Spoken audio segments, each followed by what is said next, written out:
Dans les profondeurs brumeuses des Cévennes, où les châtaigniers séculaires murmurent des secrets oubliés et où chaque pierre semble porter les cicatrices d'un passé sanglant, s'élève une humble cabane de pierres sèches.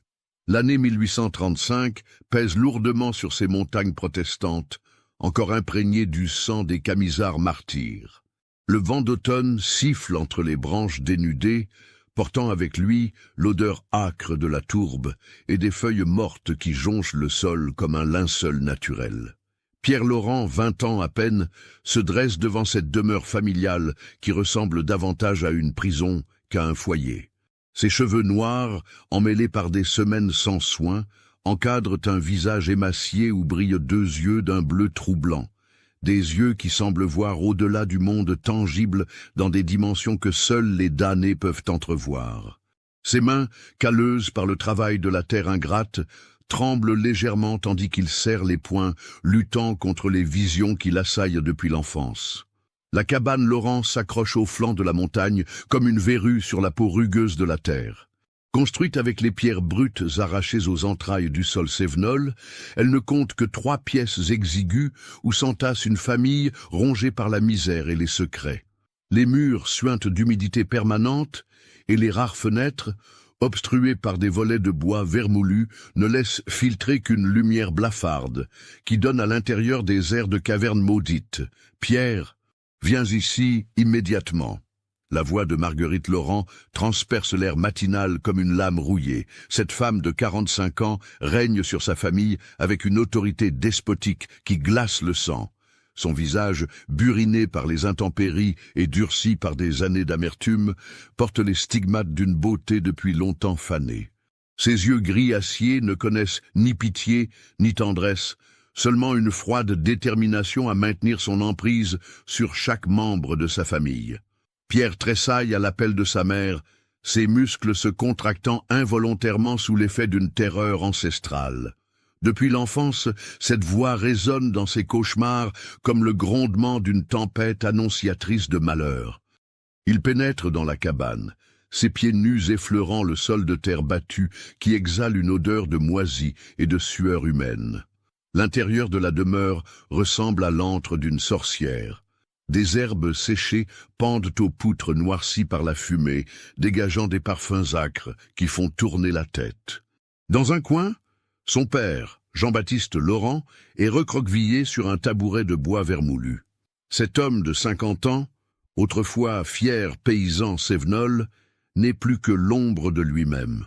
Ses épaules voûtées et ses mains qui tremblent perpétuellement témoignent de décennies de soumission à la tyrannie conjugale. « Regarde-moi quand je te parle, misérable !» hurle Marguerite en giflant violemment Pierre.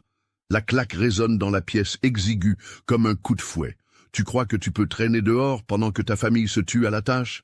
Pierre encaisse le coup sans broncher, ses yeux fixés sur le sol. Dans sa tête, les voix commencent à murmurer, ces voix qu'il entend depuis l'âge de 12 ans, quand les premières visions ont commencé à torturer son esprit fragile. Elle lui parle de justice divine, de châtiment céleste, de la nécessité de purifier ce monde souillé par le péché. « Mère, balbutie-t-il d'une voix étranglée, j'ai encore vu, tes visions de fou !» L'interrompt Marguerite avec un ricanement méprisant. « Tu n'es qu'un idiot né, Pierre Laurent, un déchet que j'aurais dû noyer à la naissance. » Dans le coin sombre de la pièce, Marie-Claire, la sœur de Pierre âgée de 18 ans, berce tendrement le petit Paul, leur frère de 8 ans. Marie-Claire possède encore cette beauté fragile des jeunes filles de la montagne, des cheveux châtains qui ondulent, comme les blés d'été, et des yeux noisettes emplis d'une douceur qui contraste violemment avec la cruauté maternelle. Le petit Paul, lui, s'accroche désespérément à sa sœur, ses grands yeux apeurés témoignant d'une enfance volée par la violence domestique. « Pierre a peut-être besoin de repos, mère, » ose intervenir Marie-Claire d'une voix tremblante. « Il travaille si dur au champ. » Le regard de Marguerite se tourne vers sa fille avec une haine glaciale qui ferait reculer le diable lui-même. « Toi, ferme ta gueule ou tu goûteras au martinet comme ton frère. » Sa main se pose instinctivement sur son ventre légèrement arrondi. Elle porte un 5e enfant. Fruit probable d'un viol conjugal que Jean-Baptiste a subi dans un rare moment de rébellion alcoolisée. Jean-Baptiste lève timidement les yeux vers son fils aîné, et Pierre y lit une détresse infinie. Cet homme qui fut autrefois un fier descendant des Camisards, ces protestants héroïques qui résistèrent aux dragonnades de Louis XIV, n'est plus qu'une loque humaine broyée par des années de terreur psychologique. Ses mains portent les cicatrices des coups reçus, et son regard éteint témoigne d'un esprit définitivement brisé. « Pierre, » murmure Jean-Baptiste d'une voix à peine audible, « va donc chercher du bois pour le feu, l'hiver approche. » Mais avant que Pierre puisse répondre, Marguerite fond sur son époux comme un rapace sur sa proie. « Tu n'as pas à donner d'ordres ici, vermine. » Elle le frappe violemment avec un tisonnier, et Jean-Baptiste s'effondre en gémissant de douleur. Le sang perle sur son front buriné, se mêlant aux larmes de honte qui roulent sur ses joues creuses. C'est à cet instant précis que Pierre sent quelque chose se briser définitivement dans son esprit fragile. Les voix dans sa tête se font plus insistantes, plus pressantes. Elles lui murmurent des paroles de l'Ancien Testament, des versets vengeurs qui parlent de justice divine et de châtiment des impies. « Honore ton père et ta mère », psalmodie-t-il soudain d'une voix d'outre-tombe qui fait frissonner toute la famille. Mais que faire quand la mère est devenue l'incarnation du mal? Marguerite se fige, une expression d'inquiétude traversant fugacement son visage de marbre. Elle a toujours su que Pierre n'était pas un enfant comme les autres, que ses visions et ses délires cachaient quelque chose de plus sombre, de plus dangereux. « Qu'est-ce que tu dis, fou ?» crache-t-elle, mais sa voix tremble légèrement. Pierre lève enfin les yeux vers elle, et ce qu'elle y lit la glace d'effroi. Ce ne sont plus les yeux d'un jeune homme soumis, mais ceux d'un prophète fou, habité par une mission divine. Ses pupilles dilatées semblent refléter les flammes de l'enfer, et un sourire terrifiant étire ses lèvres gercées. « Dieu m'a parlé, mère, il m'a montré la voie de la délivrance. » Les mots résonnent dans la cabane comme un glas funèbre. Marie-Claire resserre instinctivement son étreinte sur le petit Paul, tandis que Jean-Baptiste relève péniblement la tête, une lueur d'espoir et de terreur mêlée dans le regard. Dehors, le vent des Cévennes se lève, hurlant à travers les châtaigneraies comme l'âme en peine des Camisards massacrés. Les nuages s'amoncellent au-dessus de la montagne, annonciateurs d'une tempête qui ne sera pas seulement météorologique. Dans quelques heures, quand la lune sanglante se lèvera sur les crêtes dentelées, le destin tragique de la famille Laurent basculera définitivement dans l'horreur. Pierre sort de la cabane d'un pas mécanique, laissant derrière lui une famille pétrifiée par ses paroles prophétiques. Ses pieds nus foulent le sol rocailleux avec une détermination nouvelle, et ses lèvres murmurent des prières déformées où se mêlent les psaumes de vengeance et les chants de guerre des anciens Camisards. La montagne semble retenir son souffle, comme si elle pressentait le bain de sang qui va bientôt teinter ses ruisseaux de rouge carmin. Les corbeaux, perchés sur les branches mortes des châtaigniers, croassent lugubrement, leurs cris funèbres annonciateurs de la tragédie qui s'apprête à déchirer cette famille déjà meurtrie par des années de violence domestique. Dans les profondeurs de son esprit troublé, Pierre entend distinctement la voix de Dieu, ou ce qu'il croit être sa voix, qui lui ordonne de libérer les innocents du joug de l'oppresseur. La fouasse rouillée qui traîne près de l'étable lui apparaît soudain comme l'épée de l'archange Michel, l'instrument divin qui tranchera les chaînes de la servitude familiale. D'où me suivez-vous? Laissez un commentaire. La nuit tombe sur les Cévennes comme un voile de deuil, enveloppant la cabane Laurent dans une obscurité qui semble palpiter de malveillance. Pierre erre depuis des heures dans la châtaigneraie, ses pieds nus lacérés par les ronces et les pierres tranchantes, mais insensible à la douleur physique, tant son esprit est consumé par les visions divines qui l'assaillent sans relâche. Les arbres centenaires, témoins silencieux des massacres Camisards, semblent lui tendre leurs branches comme des bras squelettiques. Leurs troncs noueux, creusés par les siècles et les orages, ressemblent à des visages grimaçants qui approuvent silencieusement sa mission sacrée. Pierre s'agenouille au pied d'un châtaignier particulièrement imposant, celui que les anciens du village appellent l'arbre des pendus, un géant végétal où les dragons du roi Soleil pendirent jadis 3 Camisards récalcitrants. Mes frères martyrs, murmure-t-il en caressant l'écorce rugueuse de ses mains tremblantes. Vous comprenez ma souffrance. Vous savez ce que c'est que de vivre sous la tyrannie des impies. Dans sa tête résonnent les échos déformés des sermons du pasteur Morel, le ministre protestant clandestin qui officiait dans les grottes des Cévennes avant d'être capturé et brûlé vif par la maréchaussée royale. Pierre avait 15 ans quand il assista à ce supplice, caché derrière un rocher, et cette vision d'horreur avait définitivement achevé de fissurer son esprit fragile. « Vengeance! Vengeance !» semblent crier les fantômes des protestants massacrés. Le sang appelle le sang, la justice divine exige son tribut. Pierre se redresse brusquement, ses yeux fiévreux scrutant l'obscurité environnante. Il lui semble voir des silhouettes spectrales danser entre les arbres, des hommes et des femmes vêtus de blanc qui brandissent des épées de lumière et psalmodient des cantiques vengeurs. Ces apparitions, fruits de son délire mystique, lui confirment ce qu'il sait déjà au fond de son cœur torturé. Dieu l'a choisi pour être l'instrument de sa colère. De retour vers la cabane, Pierre observe sa famille à travers la fenêtre crasseuse. La scène qui s'offre à ses yeux achève de le convaincre de la justesse de sa mission divine. Marguerite, debout au centre de la pièce principale, distribue les coups avec la régularité d'un métronome diabolique. Jean-Baptiste, recroquevillé dans un coin, protège tant bien que mal sa tête des projectiles que sa femme lui lance, écuelle cassée, bûche, tout ce qui lui tombe sous la main. « Tu n'es qu'un lâche !» hurle-t-elle en frappant son époux avec un manche à balai. Un moins que rien qui ne sait même pas défendre sa famille. Regarde-toi, pourriture, tes enfants ont honte de toi. Marie-Claire tente désespérément de protéger le petit Paul en le serrant contre elle, mais Marguerite remarque ce geste de tendresse et se tourne vers eux avec une rage décuplée. « Et vous deux, mes chers petits anges !» ricane-t-elle avec une cruauté qui glace le sang. Vous croyez m'attendrir avec vos mines de chien battu. Marie-Claire, approche-toi. Il est temps que tu apprennes comment on dresse les hommes. La jeune fille blêmit, mais obéit, poussant doucement Paul vers un coin sombre. Marguerite la saisit brutalement par les cheveux et la traîne vers Jean-Baptiste prostré. Regarde bien ton père, ma fille. Regarde comme il rampe. C'est ça, un homme dans cette famille, une larve qui pisse sur lui dès qu'on élève la voix. Elle force Marie-Claire à donner des coups de pied à son père, et la pauvre jeune fille, les larmes aux yeux, n'a d'autre choix que d'obéir pour éviter des représailles encore plus terribles. Jean-Baptiste encaisse sans un mot, ses gémissements étouffés témoignant d'une douleur qui dépasse largement le physique. Pierre, témoin de cette scène abjecte, sent la lave de la colère divine bouillonner dans ses veines. Ses poings se serrent convulsivement et ses ongles s'enfoncent dans ses paumes jusqu'au sang.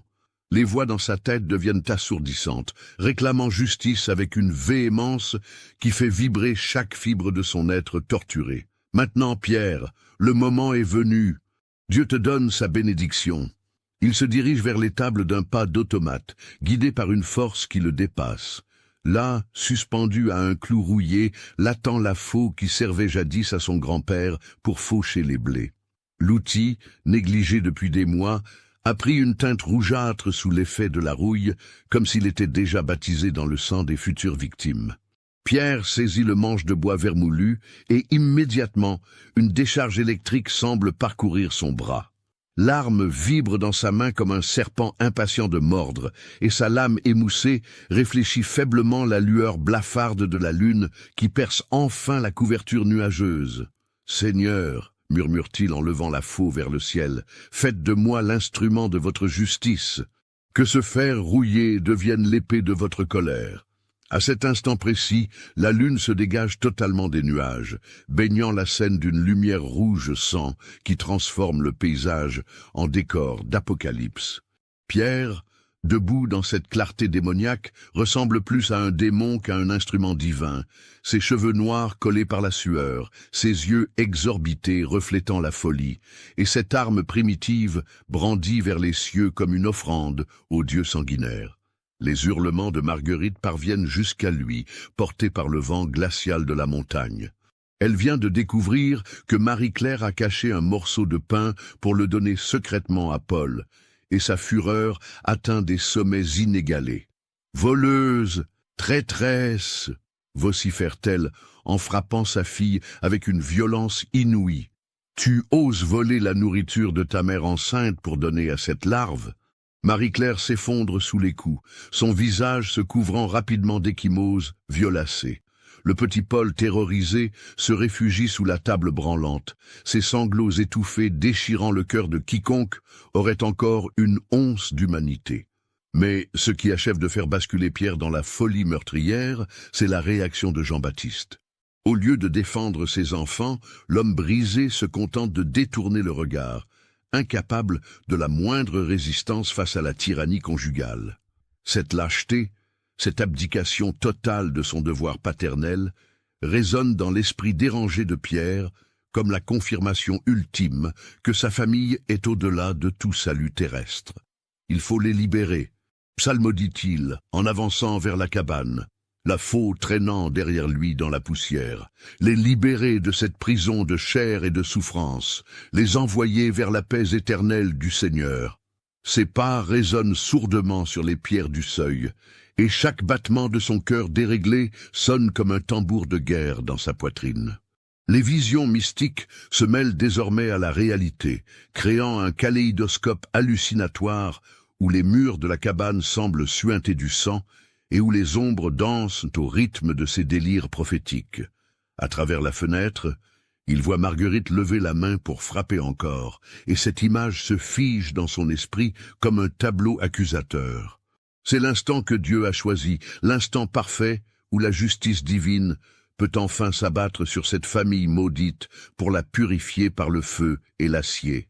Pierre pousse doucement la porte, qui grince sur ses gonds rouillés comme un cri d'agonie. La famille Laurent, absorbée par la violence quotidienne de son fonctionnement dysfonctionnel, ne remarque pas immédiatement l'entrée du fils aîné. Seul le petit Paul, tapi sous sa table, aperçoit la silhouette spectrale de son frère se découper dans l'embrasure de la porte. Les yeux innocents de l'enfant s'agrandissent d'horreur quand il se pose sur la faux que Pierre tient dans ses mains tremblantes. Dans le regard bleu tendre du petit garçon, Pierre lit une incompréhension totale. Comment son grand frère, celui qui le protégeait autrefois des colères maternelles, peut-il maintenant le regarder avec ses yeux de dément? Mais il est trop tard pour le doute. Les voix divines couvrent désormais tous les autres sons, et Pierre n'entend plus que l'appel irrésistible du châtiment céleste. La faux se lève dans la pénombre, et les dernières lueurs de sa raison s'éteignent définitivement dans l'océan de folie qui submerge son âme torturée. Si cette histoire macabre vous a donné des frissons, partagez-la avec un ami qui aime les contes d'horreur. Minuit sonne au clocher du village d'Anduze, situé dans la vallée, ses 12 coups lugubres remontant les pentes rocailleuses pour venir mourir contre les murs de la cabane Laurent. Cette heure fatidique, que les anciens appellent l'heure du diable, marque le basculement définitif de Pierre dans l'abîme de la folie meurtrière. La lune rouge, gonflée comme un fruit pourri suspendu dans le ciel d'encre, projette sa clarté malsaine sur la scène qui va se dérouler. Pierre franchit le seuil de la demeure familiale avec la solennité d'un prêtre pénétrant dans son temple pour célébrer une messe noire. La faux, devenu extension de son bras vengeur, traîne derrière lui en émettant un grattement métallique qui fait dresser les cheveux sur la nuque. Marguerite Laurent se trouve près de l'âtre, son ventre de femme enceinte tendu sous sa robe de grosse toile. Elle brandit encore un tisonnier rougeoyant, prêt à en frapper Jean-Baptiste, qui gît au sol, le visage tuméfié par les coups reçus. La lueur des braises danse sur son visage durci par la haine, créant un masque démoniaque qui révèle sa vraie nature. « Tiens, voilà notre prophète de malheur !» ricane-t-elle en apercevant Pierre. « Tu viens encore nous débiter tes sornettes mystiques, fou de Dieu !» Mais son ricanement s'étrangle dans sa gorge quand elle aperçoit l'arme que tient son fils. La faux, dans la lumière vacillante du foyer, semble palpiter d'une vie maléfique propre. Sa lame rouillée capte les reflets rouge sang de la lune et du feu, créant des jeux de lumière hypnotiques qui donnent à l'outil agricole des allures d'instruments de torture médiévale. « Pierre !» balbutie Marie-Claire d'une voix étranglée par l'effroi. La jeune fille, recroquevillée près de la fenêtre, serre convulsivement le petit Paul contre elle. Elle voit, dans les yeux de son frère aîné, quelque chose qui la glace jusqu'aux os. Une vacuité terrifiante, comme si l'âme de Pierre avait déjà quitté son corps pour laisser place à quelque chose d'infiniment plus sombre. Jean-Baptiste relève péniblement la tête, et dans son regard éteint passe une lueur qui ressemble presque à du soulagement. Cet homme brisé, qui a enduré des années de tortures psychologiques et physiques, semble accueillir l'arrivée de la mort comme une délivrance longtemps espérée. « Mon fils », murmure-t-il d'une voix à peine audible, « qu'est-ce que tu… » Pierre ne le laisse pas terminer sa phrase. D'un geste fluide, presque gracieux, il lève la faux au-dessus de sa tête. L'arme décrit un arc parfait dans l'air, et sa lame rouillée vient se ficher profondément dans la poitrine de Marguerite, avec un bruit sourd, écœurant, celui de la chair qui se déchire et des os qui se brisent. Le temps semble suspendu. Marguerite baisse les yeux vers la lame qui a transpercé son sternum et ressort dans son dos, ses pointes acérées dégoulinantes de sang frais. Une expression d'incrédulité totale se peint sur son visage, comme si elle ne pouvait accepter que son règne de terreur puisse se terminer ainsi brutalement. « Pierre » répète-t-elle dans un souffle, ses yeux gris acier se voilant déjà sous l'emprise de la mort qui approche. Du sang mousse à la commissure de ses lèvres, se mêlant à la salive dans un cocktail répugnant. C'est alors qu'elle s'effondre, entraînant dans sa chute la faux qui reste fichée dans son corps. Le choc fait gicler le sang sur les murs de la cabane, créant des motifs macabres qui semblent danser à la lumière du foyer. Marguerite agonise dans un gargouillement horrible, ses mains griffant vainement le sol de terre battue dans une ultime tentative de s'accrocher à la vie. Le petit Paul hurle, un cri strident, inhumain, qui déchire la nuit comme une lame chauffée à blanc.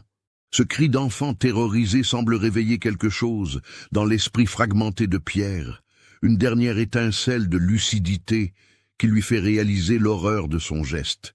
Mais cette lucidité ne dure qu'une seconde. Les voix divines dans sa tête reprennent immédiatement le dessus, lui rappelant que son œuvre de purification n'est qu'à moitié accomplie. « Continue, Pierre, libère-les tous. Envoie-les vers la paix éternelle. » Marie-Claire, pétrifiée d'horreur, ne peut détacher ses yeux du corps de sa mère qui se vide lentement de son sang. Le fœtus qu'elle portait, son futur frère ou sœur, ne naîtra jamais, emporté dans la mort par la folie fratricide qui vient de s'abattre sur la famille Laurent. Pierre arrache la faux du corps de Marguerite avec un bruit de succion répugnant. L'arme ruisselle maintenant d'un sang chaud et poisseux qui forme des rigoles sur le manche de bois vermoulu. Il se tourne vers Marie-Claire et Paul, et dans ses yeux bleus brillent les flammes de l'enfer. « N'aie pas peur, ma sœur », murmure-t-il d'une voix d'outre-tombe. « Dieu m'a montré le chemin, je vais vous libérer de cette vallée de larmes, vous irez rejoindre les anges. » Marie-Claire comprend alors que la mort vient de pénétrer dans sa demeure sous les traits de son propre frère. Elle pousse Paul derrière elle dans un geste instinctif de protection maternelle, bien qu'elle ne soit encore qu'une adolescente. « Pierre, je t'en supplie, » sanglote-t-elle, « nous ne t'avons rien fait, Paul n'est qu'un enfant. » Mais Pierre ne l'entend plus. Il ne voit plus devant lui sa sœur bien-aimée et son petit frère innocent, mais des âmes à libérer, des prisonniers à affranchir de leur prison de chair. La faux se lève à nouveau, et cette fois, sa trajectoire mortelle vise le cou gracile de Marie-Claire. La lame traverse la gorge de la jeune fille comme un rasoir, sectionnant net la carotide et la jugulaire. Un geyser de sang jaillit avec une force terrible, éclaboussant les murs et le plafond de la cabane. Marie-Claire s'effondre en portant ses mains à sa gorge béante, ses yeux noisettes exprimant une incompréhension totale face à cette trahison fraternelle. Elle essaie de parler, mais seuls des gargouillements sanglants sortent de sa blessure béante. Ses lèvres remuent désespérément, formant des mots que personne ne peut plus entendre. « Pourquoi, Pierre? Pourquoi ?» Paul, témoin de l'assassinat de sa sœur, se met à courir vers la porte dans un élan de survie purement instinctif. Ses petites jambes le portent avec une rapidité surprenante, mais Pierre, galvanisé par ses visions mystiques, le rattrape en quelques enjambées. La faux s'abat sur le dos de l'enfant avec une précision chirurgicale. tranchant la colonne vertébrale et ressortant par le ventre dans une explosion de sang et d'entrailles. Paul s'effondre face contre terre, ses mains minuscules griffant vainement le sol, tandis que sa vie s'échappe par la plaie béante qui traverse son petit corps. « Chut, petit frère !» murmure Pierre en s'agenouillant près de l'enfant agonisant. « N'aie pas mal, tu vas rejoindre Jésus, il t'attend avec des bonbons et des jouets. » Paul lève vers lui des yeux déjà vitreux où se mélangent l'incompréhension, la terreur et une tendresse résiduelle pour ce grand frère qui vient de le tuer. Un filet de sang s'échappe de sa bouche enfantine, et ses lèvres forment un dernier mot, inaudible mais clairement lisible, Pierre. Puis ses yeux se ferment pour l'éternité, et son petit corps cesse de trembler. Pierre se redresse, la faux dégoulinante dans ses mains, rougie par le carnage. La cabane Laurent ressemble maintenant à un abattoir. Ses murs éclaboussés de sang, ses meubles renversés dans la lutte, et 3 corps qui baignent dans des marcs cramoisies. L'odeur métallique du sang frais se mêle à celle de la peur et de la mort, créant un parfum d'apocalypse qui sature l'atmosphère confinée. Seul Jean-Baptiste est encore vivant, prostré dans son coin, tremblant comme une feuille sous l'effet d'un choc qui dépasse l'entendement humain. Cet homme, qui avait jadis porté les armes lors des dernières révoltes camisardes, contemple maintenant le massacre de sa famille avec des yeux hagards, où se mélangent d'horreur et une étrange forme de gratitude. « Mon fils, balbutie-t-il d'une voix brisée, tu les as libérés ?»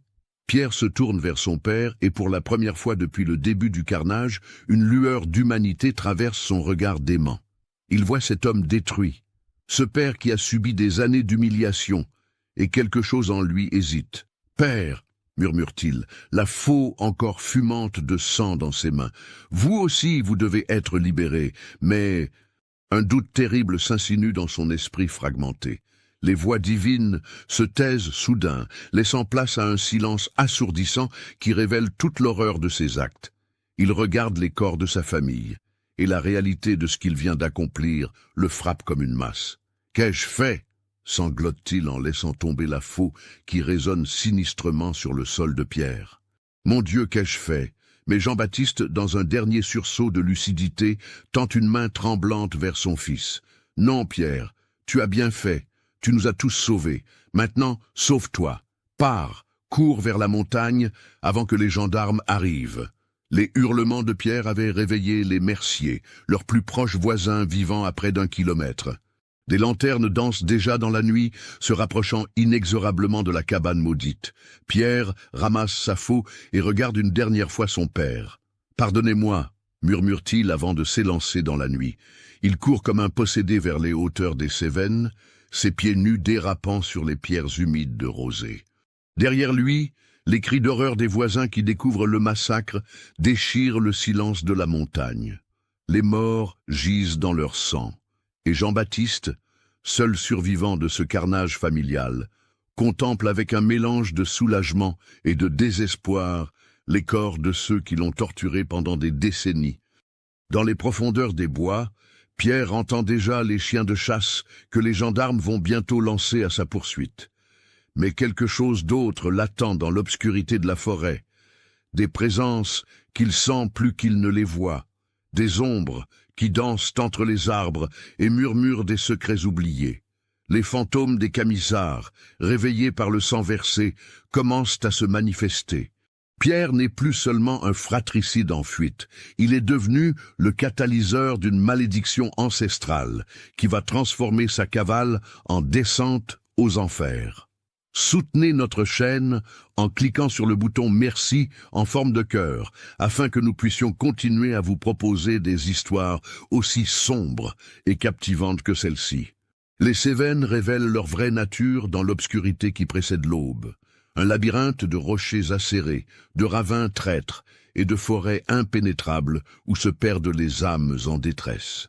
Pierre court depuis des heures, ses poumons en feu, ses pieds lacérés par les ronces et les pierres tranchantes, mais insensible à la douleur physique, tant son esprit est tenté par les visions de ce qu'il vient d'accomplir. La faux, qu'il n'arrive pas à abandonner malgré l'évidence qu'elle le trahira auprès de ses poursuivants, traîne derrière lui comme un boulet maudit.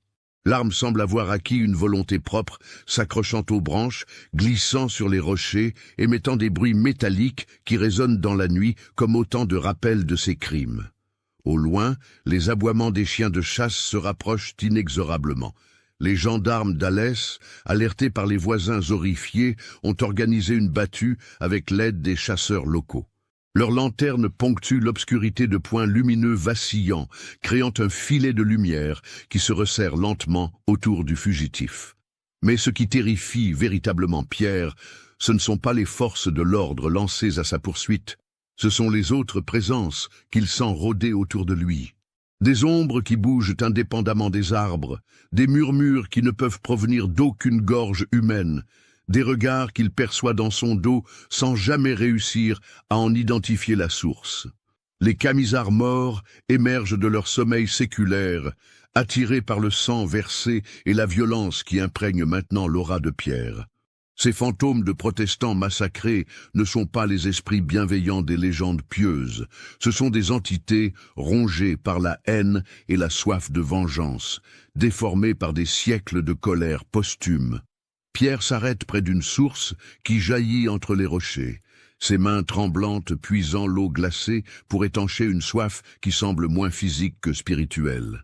Mais quand il se penche vers l'onde claire, ce n'est pas son reflet qu'il aperçoit, c'est le visage tuméfié de Marie-Claire, ses yeux morts, grands ouverts, sa gorge béante qui bâille comme une seconde bouche accusatrice. « Pourquoi, Pierre ?» semble murmurer la vision. « Pourquoi nous avoir tués ?» Il recule violemment, mais d'autres reflets apparaissent dans l'eau. Le petit Paul aux entrailles répandues, Marguerite transpercée par la faux, et même le fœtus qu'elle portait, forme bleuâtre et recroquevillée qui flotte dans un liquide amniotique teinté de sang. « Vous n'étiez pas censé mourir » hurle-t-il à ses hallucinations. « J'étais venu vous libérer, vous sauver de la tyrannie. » Mais les morts ne répondent que par des rires cristallins qui résonnent étrangement dans la nuit des Cévennes. Ces rires se mêlent à d'autres voix, plus anciennes, plus sourdes, celles des camisards qui émergent lentement de leur tombe spirituelle. Un homme en haillons blancs apparaît entre les châtaigniers, son visage portant les stigmates du supplice de la roue. Ses membres brisés pendent à des angles impossibles, mais ses yeux brûlent d'une flamme vengeresse qui n'a rien perdu de son intensité malgré les décennies. « Nous aussi, nous avons tué pour Dieu », murmure le spectre d'une voix qui semble venir d'outre-tombe. « Nous aussi, nous avons baigné ces montagnes dans le sang des impies. Bienvenue parmi nous, Pierre Laurent. Bienvenue parmi les damnés de l'Éternel. » D'autres fantômes se matérialisent autour de lui, femmes brûlées, vives, dont la peau carbonisée se détache par lambeaux, enfants éventrés par les dragons royaux, vieillards dont les membres ont été disloqués sur l'échafaud. Tous portent les marques de supplices atroces, mais tous affichent le même sourire terrible qui glace le sang de Pierre. « Vous n'êtes pas réel » balbutie-t-il en serrant convulsivement le manche de sa faux. « Vous êtes les fruits de ma conscience coupable. » Mais le rire collectif des morts couvre sa protestation. Un rire qui enfle, qui résonne entre les parois rocheuses, qui semble réveiller tous les échos de violence et de mort accumulés dans ces montagnes au fil des siècles. Soudain, une forme plus imposante que les autres se dessine dans la brume matinale qui commence à s'élever du sol. Un homme de haute stature, vêtu d'un manteau noir déchiré, s'avance vers Pierre avec une démarche qui défie les lois de la physique. Ses pieds ne touchent pas le sol, mais semblent glisser au-dessus de la mousse humide. « Je suis Jean Cavalier », annonce l'apparition d'une voix qui résonne comme le tonnerre dans les gorges profondes. Chef de guerre des Camisards, celui qui a mené 1000 hommes contre les armées du roi Soleil. J'ai versé plus de sang en un jour que tu n'en verseras dans toute ta misérable existence. Pierre reconnaît immédiatement cette figure légendaire de la résistance cévenole. Cavalier, le chef camisard qui terrorisa les forces royales pendant des années avant de finir exilé et déshonoré. Mais ce n'est pas le héros protestant des légendes qui se dresse devant lui. C'est une entité corrompue par la mort et l'amertume, dont les yeux ne reflètent plus que haine et cynisme. « Tu croyais servir Dieu ?» ricane Cavalier en désignant la faux ensanglantée. « Tu n'as fait que servir tes propres démons, Pierre-Laurent. Tu as tué ta famille par lâcheté, pas par foi. Tu n'as pas supporté de voir ta mère dominer ton père, parce que toi-même, tu rêvais de cette domination. Les paroles du fantôme frappent Pierre comme autant de coups de poignard dans son âme déjà meurtrie. Une vérité terrible commence à émerger des brumes de sa folie. Et si Cavalier avait raison, et si tout n'avait été qu'un prétexte pour assouvir une rage personnelle déguisée en mission divine? Non! Hurle-t-il en brandissant sa faux vers les spectres. Dieu m'a parlé, il m'a ordonné de les libérer. Mais Cavalier et ses compagnons fantomatiques éclatent d'un rire encore plus terrible, un rire qui fait trembler les arbres et fissurer les rochers alentours. Dieu, répète le chef Camisard, ton Dieu, c'est la peur, Pierre-Laurent. La peur de ta mère, la peur de grandir, la peur d'être un homme. Tu as tué pour ne plus avoir peur, pas pour obéir au Seigneur. Les aboiements des chiens se rapprochent dangereusement, mais Pierre n'y prête plus attention. Il est pris au piège d'un cercle de morts accusateurs qui lui renvoient une image de lui-même qu'il ne peut supporter. Dans leurs yeux spectraux, il lit la vérité de ses motivations, et cette vérité est plus insoutenable que tous les châtiments terrestres. Soudain, une nouvelle vision traverse son esprit dérangé. Celle de sa famille, non pas comme des victimes innocentes, mais comme les véritables artisans de leur propre destruction. Il revoit Marguerite non plus comme une tyran, mais comme une femme rendue folle par la misère et l'isolement. Il revoit Jean-Baptiste non plus comme une victime, mais comme un homme qui a choisi la lâcheté par facilité. Il revoit Marie-Claire et Paul non plus comme des innocents, mais comme les complices silencieux d'un système familial dysfonctionnel. Cette révision radicale de sa compréhension des événements fait chanceler les derniers piliers de sa sanité mentale. Si ces victimes n'étaient ni des tyrans à abattre ni des innocents à libérer, alors qui était-il, lui, sinon un simple assassin? Les fantômes Camisards se mettent à danser autour de lui, leur forme spectrale tourbillonnant dans une ronde macabre qui évoque les danses de mort médiévales. Leurs chants, psalmes déformés où se mélangent versets bibliques et malédictions, résonnent dans l'air matinal avec une intensité qui fait saigner les oreilles de Pierre. « Rejoins-nous » scande-t-il en chœur. « Rejoins la danse des morts. Tu es des nôtres maintenant, Pierre-Laurent.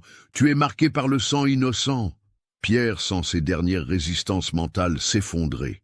Il brandit sa faux vers les cieux et se met à hurler, un cri primal qui exprime toute la folie, toute la culpabilité, toute l'horreur qui l'habite désormais.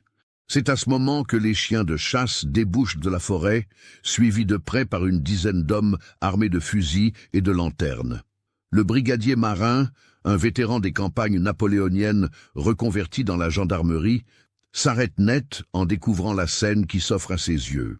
Pierre-Laurent, debout au centre d'une clairière, danse une sarabande démentielle en brandissant une faux couverte de sang séché, ses cheveux collés par la sueur et la rosée, ses vêtements déchirés par sa course folle, ses yeux exorbités, qui ne semblent plus voir le monde réel. Il ressemble davantage à un démon qu'à un être humain.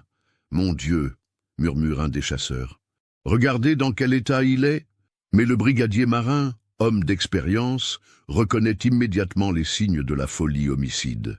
Il fait signe à ses hommes de l'encercler prudemment, leurs armes pointées vers le dément qui continue sa danse macabre sans même remarquer leur présence. « Pierre-Laurent » crie-t-il d'une voix autoritaire. « Au nom de la loi, rendez-vous. Lâchez cette arme. » Pierre s'arrête brusquement, comme réveillé d'un cauchemar. Il regarde autour de lui et ne voit plus les fantômes Camisards, seulement des hommes bien vivants qui le cernent de toutes parts. La réalité reprend brutalement ses droits, et avec elle, la conscience de ce qu'il a fait. « Ma famille » balbutie-t-il d'une voix d'enfant effrayé. « Qu'est-ce que j'ai fait à ma famille ?» Le brigadier Marin resserre l'étau autour du meurtrier, mais il reste prudent. Il a déjà eu affaire à des démons violents, et il sait qu'ils peuvent être imprévisibles jusqu'au bout. « Lâchez la faux, Pierre, lâchez-la et nous pourrons parler. » Mais Pierre regarde l'arme comme s'il la voyait pour la première fois. Le sang séché qui la macule lui rappelle soudain tous les détails de la nuit passée. Le cri de Marie-Claire, quand la lame a tranché sa gorge, les yeux terrifiés du petit Paul, le gargouillement de Marguerite agonisante. « Je ne peux pas. murmure-t-il, en serrant plus fort le manche de bois. Elle fait partie de moi maintenant, nous sommes liés par le sang. Et avant que quiconque puisse l'en empêcher, Pierre Laurent lève la faux vers sa propre gorge, dans un geste désespéré de rédemption par le suicide. « Non !» rugit le brigadier marin en se jetant en avant, mais Pierre a déjà entamé le mouvement fatal. La lame rouillée effleure sa carotide, traçant une ligne rouge qui perle de gouttelettes écarlates, mais l'intervention providentielle du gendarme détourne l'arme au dernier moment. La faux vole dans les airs et va se ficher profondément dans le tronc d'un châtaignier centenaire, vibrant comme un diapason macabre. Pierre s'effondre à genoux, les mains pressées sur sa blessure superficielle, le regard soudain vidé de toute folie.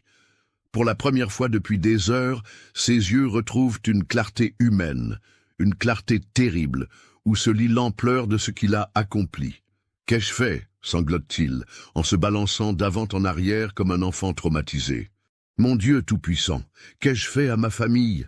Le brigadier marin fait signe à ses hommes d'encercler le meurtrier, mais sans l'approcher de trop près. Il a vu assez de champs de bataille pour reconnaître un homme au bord de l'effondrement mental total. Pierre Laurent n'est plus dangereux. Il n'est plus qu'une épave humaine rongée par une culpabilité qui dépasse l'entendement. « Père Augustin !» appelle Marin en s'adressant au prêtre du village qui accompagne l'expédition. « Approchez-vous, cet homme a besoin de vos services. » Le père Augustin, un vieil homme aux cheveux blancs, dont le visage porte les stigmates d'une vie consacrée au service des âmes perdues, s'avance prudemment vers Pierre. Ses yeux compatissants ont vu bien des pécheurs, mais jamais un cas aussi extrême que celui qui gît maintenant devant lui. « Mon fils !» murmure-t-il d'une voix douce en s'agenouillant près du meurtrier. Dieu entend toujours les prières de ceux qui se repentent, sincèrement. Pierre lève vers lui des yeux noyés de larmes où se mélangent désespoir et une fragile lueur d'espoir. « Mon père, j'ai tué ma famille, j'ai tué ma mère enceinte, ma sœur innocente, mon petit frère qui n'avait jamais fait de mal à personne. Comment Dieu pourrait-il me pardonner un tel crime ?» Le prêtre pose une main tremblante sur le front brûlant du jeune homme. Il sent sous ses doigts la fièvre de la folie qui commence à refluer, laissant place à une lucidité encore plus douloureuse. Même le plus grand des pécheurs peut trouver la rédemption s'il se repent avec un cœur sincère, mon fils. Judas lui-même aurait pu être sauvé s'il avait demandé pardon au lieu de se pendre. Ces paroles ouvrent les vannes d'un torrent de confession. Pierre raconte tout. Les voix qu'il entendait, les visions qui le hantaient, la conviction d'être l'instrument de la volonté divine. Il décrit avec une précision glaçante chaque détail du massacre, n'omettant aucun geste, n'édulcorant aucune horreur. « Je croyais les sauver », répète-t-il sans cesse. « Je pensais que Dieu voulait que je les libère de leurs souffrances terrestres. Mais maintenant je vois que c'était le diable qui parlait par ma bouche. » Le père Augustin écoute cette confession avec une patience infinie, hochant la tête à intervalles réguliers pour encourager le pénitent à vider son cœur de tout ce poison spirituel. Autour d'eux, les gendarmes et les chasseurs assistent à cette scène extraordinaire, un meurtrier fratricide qui confesse ses crimes aux pieds d'un prêtre, au cœur des montagnes encore brumeuses de l'aube naissante. Mais alors que Pierre achève son récit, quelque chose d'inattendu se produit. Un bruit sourd résonne dans la vallée, des sabots de chevaux qui martèlent le chemin rocailleux menant vers la cabane Laurent. Un cavalier apparaît bientôt au détour du sentier, sa monture écumante témoignant d'une course effrénée. « Brigadier !» crie l'homme en mettant pied à terre. C'est Dubois, un jeune gendarme stationné à Anduze. « Il faut que vous sachiez, il y a du nouveau concernant l'affaire Laurent. » Marin fronce les sourcils. Que peut-il y avoir de nouveau dans une affaire aussi claire? Le fils a massacré sa famille, il l'a avoué, les preuves sont accablantes. Que pourrait révéler d'autres l'enquête? Parlez, Dubois, qu'avez-vous découvert? Le jeune gendarme jette un regard troublé vers Pierre, qui s'est tu pour écouter, toujours agenouillé près du prêtre. C'est le père, Jean-Baptiste Laurent. Avant de mourir de ses blessures, il a fait des révélations troublantes. Un silence de mort s'abat sur la clairière. Pierre se redresse lentement, une expression d'incompréhension totale sur le visage. « Mon père est mort ?» balbutie-t-il. « Mais je ne l'ai pas touché. Je l'ai épargné. » Dubois secoue la tête, visiblement mal à l'aise. Il est mort des suites de ses blessures, celles que lui infligeait régulièrement sa femme. Mais avant d'expirer, il a révélé quelque chose qui change tout sur cette affaire. Le brigadier Marin s'impatiente. « Allez au fait, bon sang, qu'a-t-il dit ?» Il a avoué que Marguerite Laurent n'était pas seulement une épouse violente. Elle empoisonnait lentement toute sa famille avec de l'arsenic qu'elle mélangeait à la nourriture. Elle voulait tous les tuer pour hériter de leurs maigres biens et recommencer une nouvelle vie ailleurs avec l'enfant qu'elle portait. La révélation frappe Pierre comme un coup de massue. Il reste figé, incapable de processing cette information qui bouleverse complètement sa compréhension des événements. « Du poison !» répète-t-il d'une voix blanche. « Ma mère nous empoisonnait !» Dubois acquiesce gravement. Jean-Baptiste a dit que les visions de Pierre étaient probablement dues à l'arsenic qui affectait son système nerveux. L'empoisonnement lent peut provoquer des hallucinations, de la paranoïa, des épisodes psychotiques. Le monde s'effondre autour de Pierre. Tout ce qu'il croyait savoir sur sa famille, sur ses visions, sur sa mission divine, tout n'était que le produit d'un empoisonnement criminel orchestré par sa propre mère. Il n'était pas un prophète fou, ni un instrument de Dieu. Il était simplement une victime qui avait tué son bourreau sans le savoir.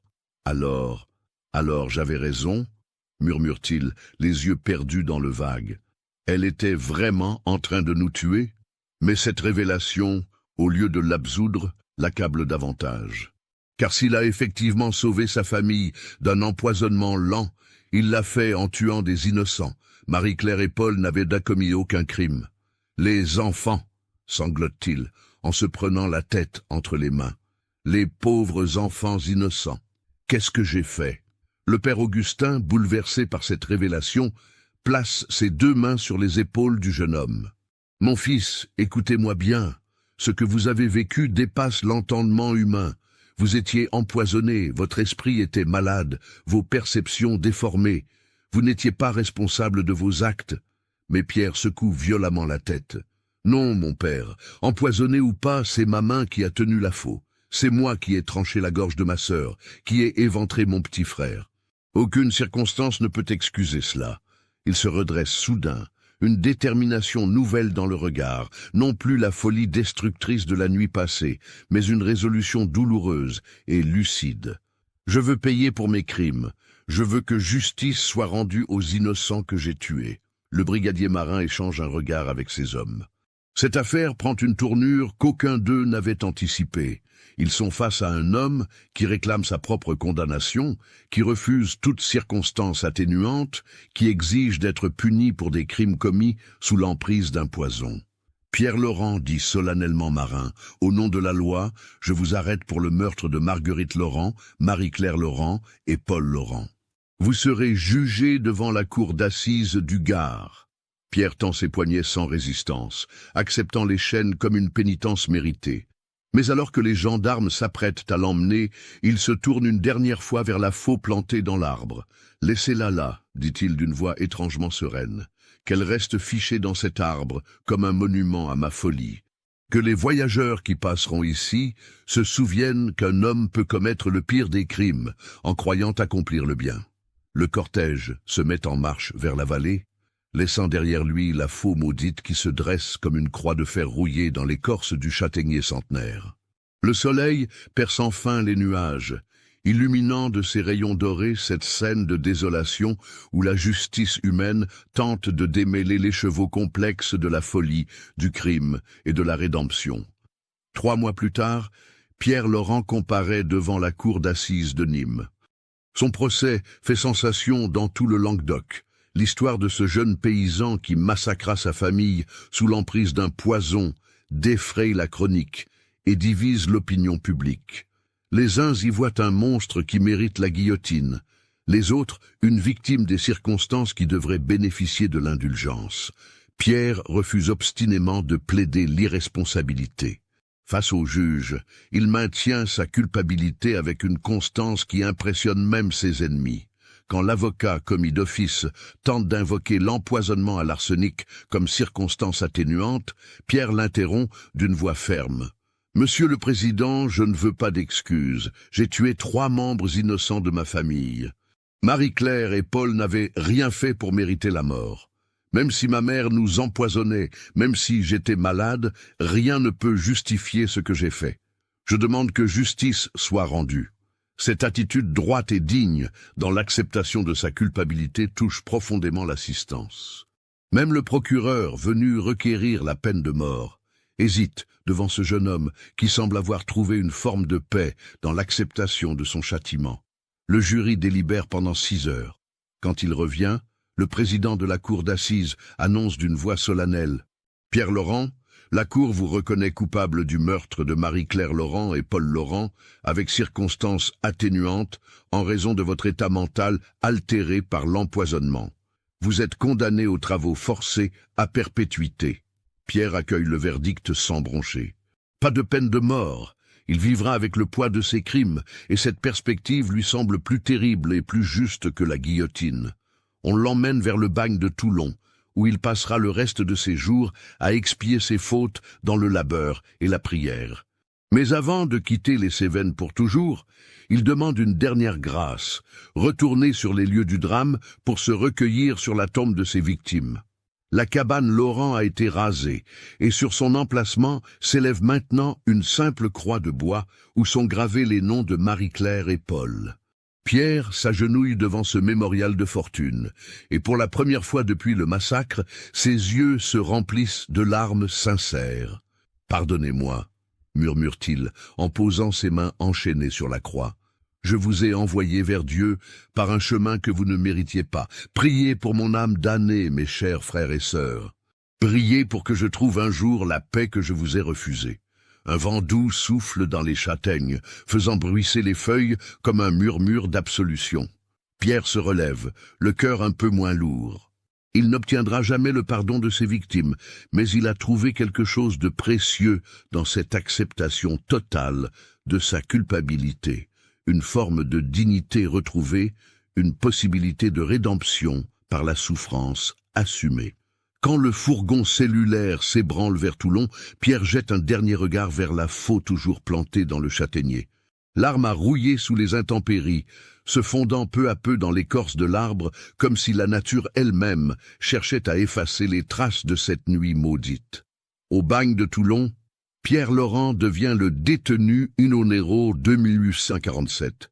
Il travaille aux carrières de pierre avec un acharnement qui surprend ses gardiens et ses compagnons de chaîne. Jamais une plainte, jamais une révolte, seulement un labeur obstiné qui semble être sa façon de racheter ses crimes. Les autres forçats l'appellent le pénitent des Cévennes. Sa histoire a fait le tour du bagne, et même les criminels les plus endurcis éprouvent un respect mêlé de crainte pour cet homme qui a refusé toute clémence.